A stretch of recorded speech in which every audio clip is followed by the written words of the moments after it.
Sega, c'est un nom qu'on associe souvent à Sonic, à la Mega Drive, à l'époque dorée des années 90. Mais ce qu'on oublie souvent, c'est que derrière chaque console, chaque jeu culte, il y avait des campagnes publicitaires, parfois drôles, parfois bizarres, et parfois franchement flippantes. Aujourd'hui, on va explorer ensemble les pubs Sega perdues ou juste méconnues, celles dont presque personne ne s'en souvient. Certains ont disparu avec le temps, ou d'autres ont été censurés, ou juste d'autres publicités qui ont été diffusées seulement dans un seul pays. Et vous allez voir que Sega, ce n'est pas seulement des jeux vidéo. C'était une marque qui voulait provoquer, choquer, et parfois même déranger.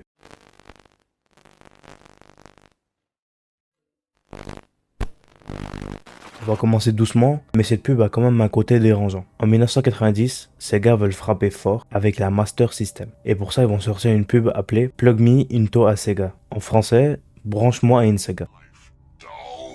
What we need is a Sega. That's a games console. Plug me in and things will really liven up. Sur le papier, c'était juste une pub pour console, mais le ton est quand même très étrange. L'écran démarre sur des couleurs vives, puis une tête d'humain apparaît. Elle est coincée comme dans un univers numérique. Il regarde la caméra, droit devant, et prononce une phrase avec une voix robotique. Plug me into a Sega. La voix est déformée, presque inquiétante. On entend des sons électroniques autour, des clignotements rapides et un rire nerveux. Pour une pub des années 1990, les gens trouvaient ça déjà assez bizarre. Certains spectateurs pensaient que c'était une parodie, mais non. En fait, Sega voulait juste se faire une image un peu futuriste, un peu à la manière de Cyberpunk. Ce qui est fou, c'est qu'à l'époque, Sega était reconnue comme une marque rebelle, celle qui faisait tout l'inverse de Nintendo. Et cette pub-là, même si elle est quand même assez flippante, le représente parfaitement. Cette pub a quasiment été diffusée seulement en Europe, notamment en Angleterre et en France, avant d'être bien sûr retirée. Aujourd'hui, il en reste quelques copies VHS retrouvées sur internet, des versions mal enregistrées, un peu granuleuses, ce qui la rend encore plus étrange lorsqu'on la regarde.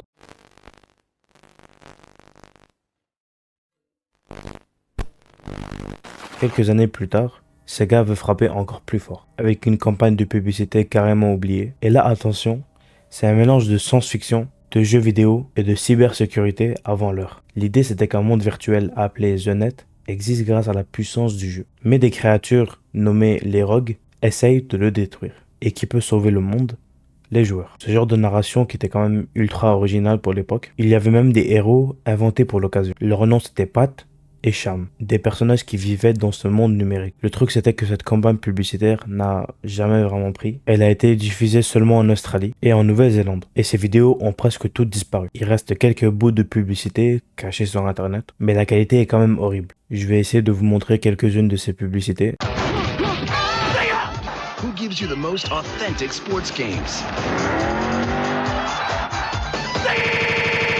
La qualité est bien sûr pas ouf, mais pourtant visuellement c'est quand même incroyable. Et même si cette campagne a été très vite oubliée, elle montre à quel point Sega aimait expérimenter, quitte à perdre tout le monde sur la route.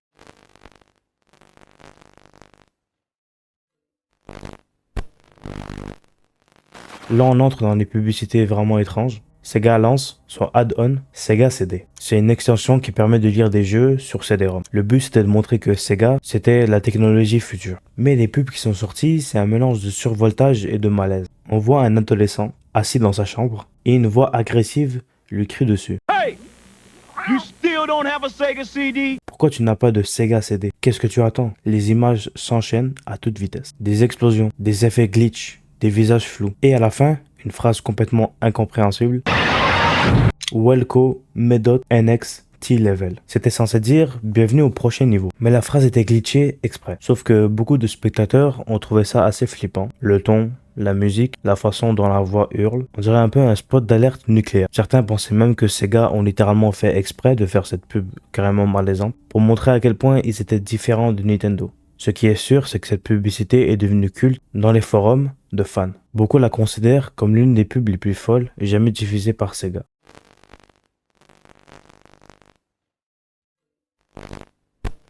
Bon, là on bascule dans le glauque. En 1994, Sega sort le 32X, une autre add-on pour la Genesis, et pour la vendre, ils ont eu l'idée la plus morbide possible. La pub s'ouvre sur une morgue, on voit un policier, un médecin et un adolescent. Le médecin soulève un drap sur une table et il y avait une console morte en dessous du drap. Puis le narrateur dit d'une voix sérieuse: For those who purchased something other than a Sega Genesis, our sincere condolences. pour ceux qui ont acheté une nouvelle console, Nos sincères condoléances. Oui, ces gars ont carrément comparé leur concurrence à des cadavres. Et ce n'est pas une blague. Cette publicité a été partagée dans les magazines et même à la télé. Beaucoup de parents ont été choqués. Certains disaient que c'était malsain, d'autres trouvaient que c'était carrément du génie marketing. En tout cas, cette pub est restée dans l'histoire comme l'une des plus dérangeantes de Sega. Et aussi, c'est l'une des dernières pubs vu que la 32X était carrément un flop. C'était quand même un peu ironique. Tu fais une publicité sur les autres consoles mortes alors que cette console est morte quelques mois plus tard. En 1995, Sega mise tout sur la Saturn, une console puissante qui devait battre la PlayStation. Et pour son lancement, ils sortent une pub bizarre nommée C2A. L'ambiance est lourde, presque paranoïaque. On voit des gens dans la rue, des écrans géants, un ton sombre, comme si la console était une force mystérieuse. Pas de Sonic, pas de jeu, pas de fun. Juste un message. Quelque chose est là, dans l'ombre, la Saturn. Le but c'était de créer un mystère, comme Apple aujourd'hui, mais ça a complètement déstabilisé le public. Beaucoup de gens ne comprenaient même pas que c'était une publicité pour une console. Sega voulait un ton mature, presque cinématographique, mais au final, les gens ont juste pas compris. C'est devenu l'une des pubs les plus confuses de l'histoire de la marque. Comme la Saturn s'est très mal vendue aux États-Unis, la pub a vite été oubliée. Aujourd'hui, la console est presque introuvable si vous voulez la trouver en bonne qualité. En dehors des États-Unis et du Japon, Sega avait plein de pubs locales totalement uniques. En Inde, par exemple, Sega avait fait une campagne publicitaire où un garçon s'ennuie devant un film. Hey kid, what you doing watching this stupid film? Don't you want to have fun playing Sega? Show him! It's new, it's wild, it's Sega. La pub a été faite avec très peu de moyens et pourtant malheureusement ces pubs n'ont jamais été archivées. Elles ont toutes disparu avec le temps. Il y a aussi des publicités brésiliennes de Sega diffusées par la société Tectoy où Sonic parlait directement au public avec une voix humaine. Bon, j'essaie de chercher au fin fond d'internet pour essayer de trouver au moins une petite partie de cette pub brésilienne oubliée, mais je suis tombé sur une autre pub qui n'a rien à voir avec ce que je viens de dire et qui est vraiment horrible. Voilà, je vais vous faire passer un petit extrait, pas trop, sinon vous allez pas vraiment dormir la nuit. Oi, eu sou o Sonic e esse é o meu amigo Tails. Nós estamos no jogo Sonic 2. Agora o Dr. Roma...